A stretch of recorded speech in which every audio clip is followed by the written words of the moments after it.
ইনশাআল্লাহ বিএনপি সরকার গঠন করতে যাচ্ছে, তারেক রহমানই প্রধানমন্ত্রী হতে যাচ্ছে ইনশাআল্লাহ। বিশ্বাস রাখেন আমরা আমাদের কথার কোন প্রকার বরখেলাপ ইনশাআল্লাহ করব না।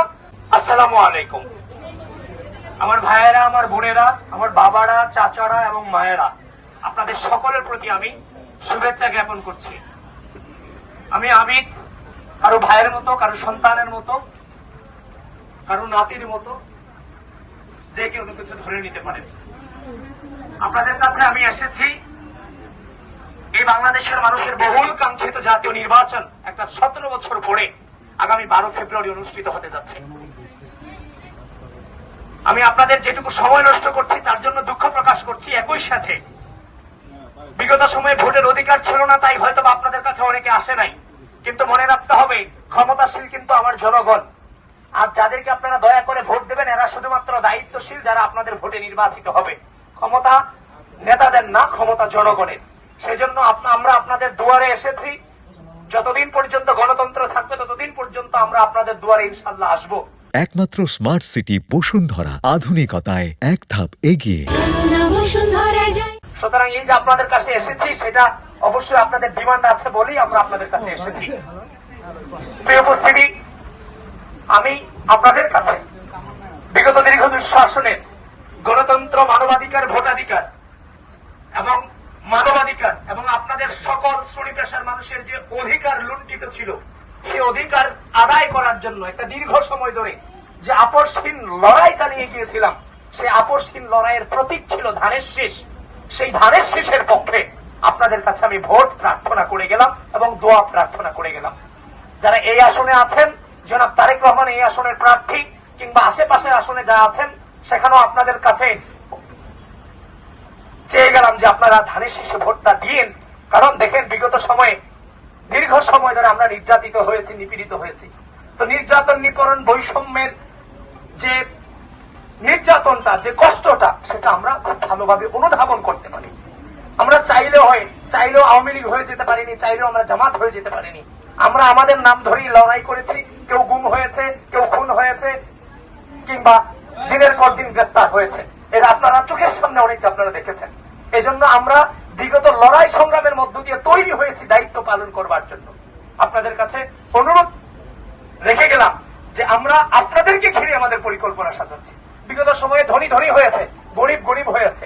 আমার গরিব শ্রেণীর জন্য, মধ্যবিত্ত শ্রেণীর জন্য কেউ পরিকল্পনা করে নাই, কোন সরকার পরিকল্পনা করে নাই। লাস্ট 3 টার্ম হাসিনা সে পরিকল্পনা করে নাই। কিন্তু আমাদের যে তারেক রহমানের সরকার, বিএনপি সরকার, আমরা যে ইশতেহার ঘোষণা করেছি, আমার যে 31 দফা আছে, টোটালটাই হচ্ছে আমার জনগণ, আমার জনগণ, আমার জনগণ, আমার মধ্যবিত্ত জনগণ, আমার গরিব শ্রেণীকে নিয়ে আমরা এই চেষ্টাটুকু করেছি। এই যে ফ্যামিলি কার্ডের যে বিষয়টা, আপনাদের মতো মায়েরাই এই ফ্যামিলি কার্ডটা পাবেন, প্রতিটা নারী পাবে, এটা প্রতিটা বাসার যে গৃহিণী পাবে ফ্যামিলি কার্ড, কৃষক কার্ড। তারপর আমার নারীদের জন্য আমরা ইশতেহারে ঘোষণা করছি মাস্টার্স পর্যন্ত কোনো টাকা পয়সার প্রয়োজন হবে না, যে কোনো ইনস্টিটিউশনে ফুল ফ্রি স্টুডেন্টশিপ দেওয়ার ঘোষণা আমরা করেছি আমাদের ইশতেহারে।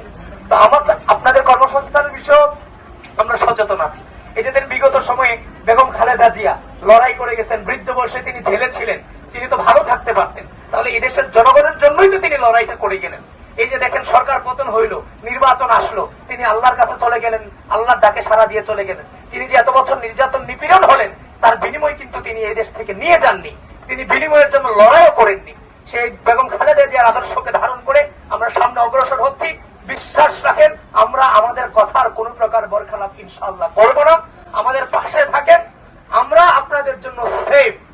এই সরকারের কাছে কিংবা আমাদের কাছে যে কোনো সময় আপনারা আসার এক্সেসটা থাকবে এবং আপনাদের সাথে আমাদের সরাসরি যোগাযোগ থাকবে ইনশাআল্লাহ। আপনাদের সকল প্রকার সমস্যা নিয়ে আমরা আমাদের পরিকল্পনা সাজাচ্ছি এবং আপনারা আমাদের পাশে থাকার বিনয়ের সাথে আমি অনুরোধ করে গেলাম। সেটা আপনাদের সিদ্ধান্ত, তারপর আপনাদের কাছে বিনয়ের সাথে অনুরোধ করে গেলাম। আর আল্লাহ যদি সব ঠিকঠাক রাখেন ইনশাআল্লাহ বিএনপি সরকার গঠন করতে যাচ্ছে, তারেক রহমানই প্রধানমন্ত্রী হতে যাচ্ছে ইনশাআল্লাহ।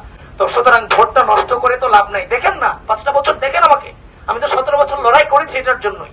5টা যদি ভুল ত্রুটি পূর্বে থেকেও থাকে, আমি তো 17 বছর লড়াই করে শিক্ষা নিয়েছি, সেই ভুল আমার দ্বারা হবে না ইনশাআল্লাহ। বিশ্বাস রাখেন, অন্তত এইবার অন্তত বিশ্বাসটা রাখেন। আগামী 5 বছর পরে যদি আমি আপনার মন মতো কোনো কাজ করতে না পারি, তাহলে আপনার সিদ্ধান্ত আপনার পরিবর্তন করিয়েন। আর এইটুকু সময় নষ্ট করার জন্য আমাকে ক্ষমা সুন্দর দৃষ্টিতে দেখবেন। যদি কোনো ভুল ত্রুটি হয়ে থাকে, কথাবার্তায় কষ্ট পেয়ে থাকেন, আমি আপনাদেরকে কষ্ট দিতে চাইনি। যদি মনের অজান্তে কোনো কষ্ট আমি আপনাদেরকে দিয়ে থাকি, আপনাদের চেয়ে ক্ষমা চেয়ে আমি বিদায় নিচ্ছি। সকলে ভালো থাকবেন এবং আপনাদেরকে ঘিরেই হবে আমাদের পরিকল্পনা ইনশাআল্লাহ। বিএনপি সরকারের সাথে সরাসরি জনগণের যোগাযোগ হবে ইনশাআল্লাহ। এই যে দেখেন তারেক রহমান যখন যে কোনো স্টেজে যাচ্ছে, কখনো একজন মাকে ডেকে নিয়ে আসতেছে, কখনো বিশ্ববিদ্যালয়ের স্টুডেন্টকে ডেকে নিয়ে আসছে, কখনো রিক্সা চালককে ডেকে আসতেছে, উনি সরাসরি স্টেজ থেকে তাদের কথাগুলো শুনতে চাচ্ছে। এই যে একটা আচরণ, একজন সরকার প্রধানরা এই আচরণ গুলা করছেন, আপনারা তাদের পাশে থাকেন, অথবা তার চেয়ে বেটার কিছু ইনশাআল্লাহ আমরা পাবো। আপনাদের সকলকে ধন্যবাদ। আসসালামু আলাইকুম।